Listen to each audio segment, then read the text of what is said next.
कैसे हो चैंपियंस। इस क्लास में बात करने वाले हैं महात्मा गांधी काशी विद्यापीठ के बीएससी फर्स्ट सेमेस्टर फिजिक्स के इम्पोर्टेंट क्वेश्चंस के बारे में। तो आपको भी मालूम है 2-3 दिन बाद ही एग्जाम होने वाले हैं, तो इम्पोर्टेंट क्वेश्चन जानना जरूरी है। तो चलिए स्टार्ट करते हैं। ठीक है, पहला क्वेश्चन है distinguish between reduce mass and centre of mass of two particles. ठीक है, तो पहले सेंटर ऑफ मास कैसे डिफाइन होता है उसके बारे में बात करते हैं। The centre of mass of two particles is the point in space where the entire mass of the space system can be considered to be concentrated. ठीक है, कोई भी सिस्टम है, मान लेते हैं उसके अंदर दो ही पार्टिकल है, तो उन दोनों पार्टिकल के बीच में एक ऐसा पॉइंट जहाँ पे पूरे सिस्टम का मास कंसंट्रेट है, ऐसा हम मान सकते हैं। कंसंट्रेट मतलब उसी जगह पे रुका हुआ। जैसे आटम के बारे में बात करते हैं, आटम के अंदर हम क्या देखते हैं, ये बड़ा सा आटम है, ये बीच में छोटा सा न्यूक्लियस है। पूरे आटम का मैक्सिमम मास कहाँ होता है, यहाँ पे न्यूक्लियस में कंसंट्रेट होता है। उसी तरह से सेंटर ऑफ मास मतलब क्या, किसी भी सिस्टम का, मान लेते हैं एक बड़ा सा सिस्टम है, इसके अंदर कोई भी एक ऐसा पॉइंट जहाँ पूरा मास ऐसा लग रहा है कि वहीं बीच में, कहीं पे बीच में भी हो सकता है या फिर कहीं इधर उधर भी हो सकता है, डिपेंड करता है उस बॉडी के स्ट्रक्चर के ऊपर। ठीक है, तो बस ऐसा याद रखो कि कोई ऐसा पॉइंट जहाँ पे पूरा मास कंसंट्रेट दिख रहा है, representing the average position of the particles weight by there masses.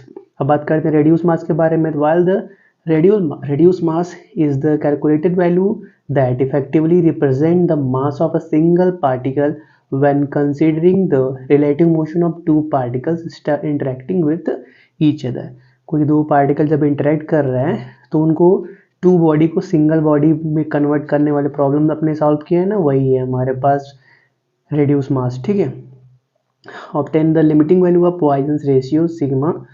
तो सिग्मा मतलब पॉइजन रेशियो का लिमिटिंग वैल्यू फाइंड करना है। तो पॉइजन रेशियो क्या होता है, the ratio of transverse strain to longitudinal strain. ठीक है, ये उसका फॉर्मूला लिख दिया हमने। अब क्या करते हैं, हम दो रिलेशन जानते हैं इलास्टिक कांस्टेंट और पॉइजन रेशियो के बीच में, कि इक्वल टू 2g + 1 + सिग्मा होता है और equal to 3k + 1 + 2 sigma 1 - 2 sigma होता है। हम क्या जानते हैं, the elastic constant can not be negative. Elastic constant कभी भी नेगेटिव नहीं हो सकता, इसलिए इक्वेशन नंबर 1 और 2 कभी भी नेगेटिव नहीं होंगे, मतलब लीस्ट वैल्यू 0 ही हो सकता है। तो पहले 1 + सिग्मा = 0 रख के सिग्मा का वैल्यू -1 आ गया, फिर 1 - 2 सिग्मा को 0 रखा तो क्या आ गया, 0.5 आ गया। ठीक है, इसको सिंप्लीफाई कर दिया तो हमारे पास सिग्मा का रेंज कहाँ से कहाँ तक आ गया, -1 से 0.5 के बीच में आ गया। फिर explain Gauss divergence theorem and Stokes theorem of vector calculus. तो पहले बात करते हैं गॉस डाइवर्जेंस थ्योरम के बारे में। ठीक है, तो this theorem haves to convert the volume integral into surface integral and vice versa. ठीक है, वॉल्यूम इंटीग्रल को वॉल्यूम इंटीग्रल को सरफेस इंटीग्रल में करना या सरफेस इंटीग्रल को वॉल्यूम इंटीग्रल में करना क्या कहलाता है, उस फॉर्मूले को क्या बोलते हैं, गॉस डाइवर्जेंस थ्योरम बोलते हैं। ठीक है, इसका स्टेटमेंट पहले आप लिख सकते हो, the surface integral of a vector field A taken over the surface S enclosing volume V is equal to the volume integral of divergence of a given vector A taken over the volume V enclosed by surface S. Mathematically कैसे लिखोगे, double integral A dot D S equal to triple integral del, इसको del operator बोलते हैं ना, del dot A D V. ठीक है, इसका proof भी करना चाहो तो कर सकते हो। अगर रखो शॉर्ट में दिया हो तो सिर्फ यहाँ पे स्टेटमेंट लिख देना और कि ये स्टार्टिंग का लाइन लिख देना कि दिस है theorem help to convert volume integral into surface integral. और अगर लॉन्ग में दिया रहे तो इसका आप प्रूफ भी कर लेना। ठीक है, प्रूफ के लिए क्या करोगे, कंसिडर मान लेते हैं एक सिस्टम है हमारे पास, ये सिस्टम है कि हमारे पास ये विच इनक्लोज द वॉल्यूम वी, ये एक सिस्टम के अंदर वी वॉल्यूम इनक्लोज है। ठीक है, हमने क्या किया, छोटे छोटे पार्ट्स में उसको ब्रेक कर दिया। ठीक है, let us divide the given volume we into number of small volume each of volume del v1 del v2 del vn enclosed by surface s1 s2 s2 sn। Surface को छोटे छोटे parts में divide कर दिया गया जिनका volume भी छोटा छोटा कर लिया ले लिया। ठीक है, नाउ टोटल फ्लक्स तो वॉल्यूम एलिमेंट 1 मान लेते हैं, कोई भी एक वॉल्यूम एलिमेंट, ये जो s1 है ना हमारे पास, s1 क्या है हमारे पास, सरफेस जो s1 है ना, जहाँ आपका वॉल्यूम क्या है, डेल्टा v1 है, मान लेते हैं उसी की हम बात कर रहे हैं। तो volume element by total flux through volume element 1 is given by double integral, यहाँ इसको हम क्या बोलते हैं, क्लोज इंटीग्रल बोलते हैं। ठीक है, double close integral s1 a dot D S equal to del dot A del v1। ऐसे क्या कर लेते हैं, मान लेते हैं पार्टिकल 2 के लिए जो हमारे पास टोटल फ्लक्स है वो कितने इतना हो जाएगा, पार्टिकल 3 के लिए ऐसे ही हो जाएगा, del dot A del v2 हो जाएगा। अब ऐसे क्या करते हैं, हम nth पार्टिकल के लिए बात करते हैं, तो close integral a dot D S del dot A del V N हो जाने वाला है।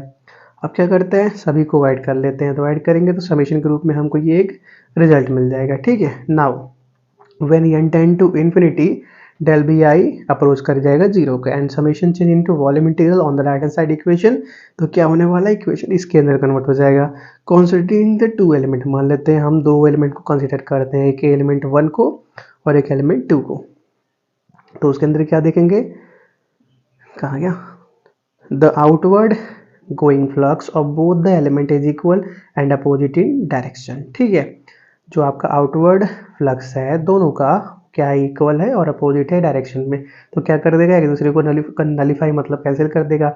Similarly considering all the elements like this the net outward going flux is determine across the surface yes.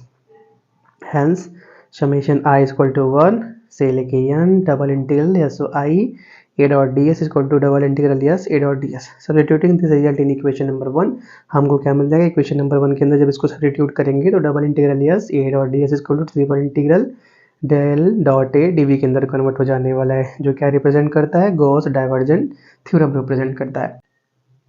Next बात करते हैं Stokes curls theorem के बारे में। तो मान लेते हैं इसके थ्योरम वाले स्टेटमेंट के बारे में बात करते हैं। Suppose an area is enclosed by the closed path C in a vector field A, the area can be considered to be made up of large number of infinitesimal area enclosed in a infinitesimal closed path। ये हो गया उसका statement. अब अगर उसको proof करना है तो आप उसको प्रूफ भी कर सकते हो। ठीक है, कैसे प्रूफ करेंगे, suppose in every area element the circulation और curl of a vector field along the path is anti clockwise. मान लेंगे कि जो कर्ल है वो एंटी क्लॉकवाइज है, therefore the line integral of the vector field and the common boundary of any two area element will be mutually equal and opposite। For example, अगर हम K से लेके L तक बात कर रहे हैं तो A डॉट डी एल किसके बराबर होगा, माइनस L से लेके K डॉट डी एल, जो एक डायरेक्शन में है वो अपोजिट डायरेक्शन में है। ठीक है, आपको भी मालूम है ना कि इंटीग्रल का साइन चेंज करते हो तो नेगेटिव का जाता है, वही है, वहीं से यूज किया। तो तुम दोनों को एक साइड कर लेंगे तो सम क्या आ जाएगा, जीरो आ जाएगा। देयरफॉर एक side for all the outer boundary she the sum of line integrals along the common path around all the area element will be equal to zero. Here the sum of the line integral along the boundaries of all the element will be equal to the line integral of the vector field along the boundary C, that is summation close integral a dot dl is equal to summation close integral dc a dot dl। इसको कोई question number 1 बना लेते हैं। अब according to definition of curl क्या जानते हैं, curl A dot N cap कितने के बराबर होता है, limit D A approach to zero 1 upon D A close integral A dot D L के बराबर होता है। या इसको क्या कर सकते हैं, close integral A dot D L is equal to curl of A dot N cap D A के बराबर लिख सकते हैं, जहाँ पे एन क्या है, एन कैप क्या है, यूनिट वेक्टर है perpendicular to the D A area element. Since हम क्या जानते हैं, एन कैप डी ए कितने के बराबर होता है, डी ए के बराबर होता है। यूनिट वेक्टर जानते हो ना, कोई भी यूनिट वेक्टर मान लेते हैं एक वेक्टर है, इसका यूनिट वेक्टर कितने के बराबर होगा, वही वेक्टर और उसके एक सेकेंड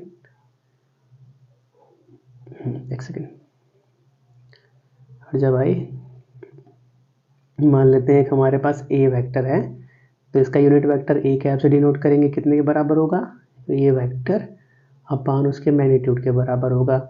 उसी तरह से अगर हमारे पास एक एन कैप मान लेते हैं यूनिट वेक्टर है तो कितने के बराबर होगा, जो एक ओरिजिनल वेक्टर होगा उसके बराबर होगा और उसके मैग्नीट्यूड के बराबर डी ए। तो डी ए को अगर हम यहाँ मल्टीप्लाई कर देंगे तो ये रिलेशन बन जाएगा। ठीक है, चलो आगे बढ़ते हैं। अब इक्वेशन नंबर 2 को फर्स्ट में यूज कर लेते हैं। ठीक है, तो क्या बन जाने वाला है, close integral A dot D L equal to summation curl A dot D A बन जाएगा। अब in the area D A enclose by the elemental D C tend to zero the summation will be replaced by integration. अगर हमारे पास area D C zero को tend कर रहा है मतलब इनफाइनाइट बढ़ता जा रहा है, कैसे बढ़ेगा, हम क्या करेंगे, छोटे छोटे पार्ट्स में काटते जाएंगे। ठीक है, ये हमारे पास जो एरिया बना हुआ है ना, इसको छोटे पार्ट में काटते जाएंगे तो जो लास्ट एलिमेंट बचेगा उसका एरिया ऑलमोस्ट जीरो के बराबर ही हो जाने वाला है। ठीक है, तो क्या हो जाएगा, हमारा समेशन क्या इंटीग्रेशन के अंदर कन्वर्ट हो जाने वाला है। तो क्या हो जाएगा, it's close integral A dot D L equal to close integral curl A dot D A के अंदर कन्वर्ट हो जाएगा। ठीक है, clearly the line integral of vector field along the limiting boundary of the area enclosed by a closed path is equal to the surface integral of the close curl of the vector field, this is known as Stokes curl theorem. ठीक है, चलो prove that vector A 2i cap minus J cap plus K cap B i cap plus 2j cap plus 3k cap and C 3i cap minus 4j cap plus 5k cap are coplanar. देखो यार, कोई तीन vector coplanar है, मतलब उनका box product 0 होना चाहिए। Box product सीख रखा है ना, scalar triple product, vector triple product, ये सब हमने क्लास 12 में पढ़ा हुआ है। ठीक है, चलो आपको थोड़ा इन शॉर्ट में समझा देते हैं बॉक्स प्रोडक्ट का वैल्यू कैसे निकालते हैं। तो पहले जो तीन वेक्टर है उसको मान लेना। अब बॉक्स प्रोडक्ट मतलब क्या, हर के आईज एक के कंपोनेंट को डिटरमिनेंट के अंदर रख के सॉल्व कर लो। ठीक है, बस याद रखना कि ऑर्डर सही रहना चाहिए।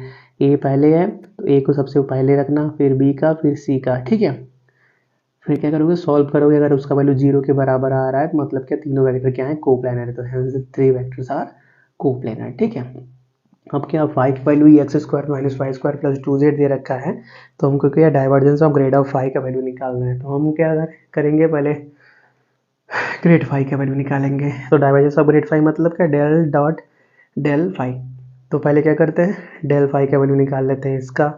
तो क्या कर लो, इसको पहले सिंप्लीफाई कर लोगे। ठीक है, अब क्या, डे वाई डेल एक्स है, तो यहाँ पे सिर्फ एक्स के रिस्पेक्ट में पार्शियल डिफरेंशिएट करना है। यहाँ पर डे वाई है तो वाई के रिस्पेक्ट में पार्शियल डिफरेंशिएट करना। यहाँ पे सिर्फ जेड के रिस्पेक्ट में पार्शियल डिफरेंशिएट करना, बाकी चीज़ें 0 होने वाली है। तो यहाँ से ये मिल गया हमारे पास डे फाई का वैल्यू। अब क्या, डेल डॉट इसको करना है, तो मतलब डॉट प्रोडक्ट करना है। तो डॉट प्रोडक्ट तो आता ही है ना कि आई का आई में, जे का जे में, के का के में होगा, तो रिजल्ट क्या आ जाएगा, 0 आ जाएगा। ठीक है, फिर find the moment of inertia of a uniform thin rod about an axis passing through its centre of mass and perpendicular to its length. ठीक है, तो पहले क्या करते हैं, एक फिगर ड्रा कर लेना। ठीक है, देखो ये फिगर है हमारे पास। चलो फिगर ड्रा कर लेना। फिर क्या बोलोगे, suppose P Q be a thin uniform bar of length, bar मतलब wire of length L, A B axis of rotation perpendicular to the length. A B क्या है, एक्सिस ऑफ रोटेशन है, जो क्या है, लेंथ के परपेंडिकुलर है, and pass through centre of mass C of the bar. और क्या, ए बी जो लाइन है सेंटर ऑफ मास सी से पास हो रहा है। ठीक है, लेट अस अज्यूम दैट जो उसका मास है, यूनिट लेंथ का mass capital M by L के बराबर है मास per unit length of bar. ठीक है, now moment of inertia of small L segment which is at distance X from A B about A B is कितना हो जाएगा, M by L D X into X square के बराबर हो जाएगा। अब मोमेंट ऑफ इनर्शिया निकाल रहे हैं पूरे बार का अबाउट द एक्सिस, तो वो कितना होने वाला है, बस इंटीग्रेट करेंगे कहाँ से कहाँ तक, माइनस एल बाई टू से प्लस एल बाई टू, और यूनिट का लेंथ कितना आया था, ये आया था, इसको ले लेना। ठीक है, तो हम क्या करेंगे, इसको सिंप्लीफाई करेंगे तो कितना मिल जाएगा हमारे पास, एम एल स्क्वायर बाई 12 मिल जाएगा। ठीक है, तो इसी के साथ इस क्लास को यहीं पे रोकते हैं। अगर आपको इसका पीडीएफ चाहिए तो डिस्क्रिप्शन में लिंक है, उसको आप डाउनलोड करके देख सकते हो, और अपनी तरफ से भी जो हो सके अच्छे से अपनी पढ़ाई को करते रहो। हम इस क्लास को यहीं पे रोकते हैं, तब तक के लिए thanks for watching, have a nice day.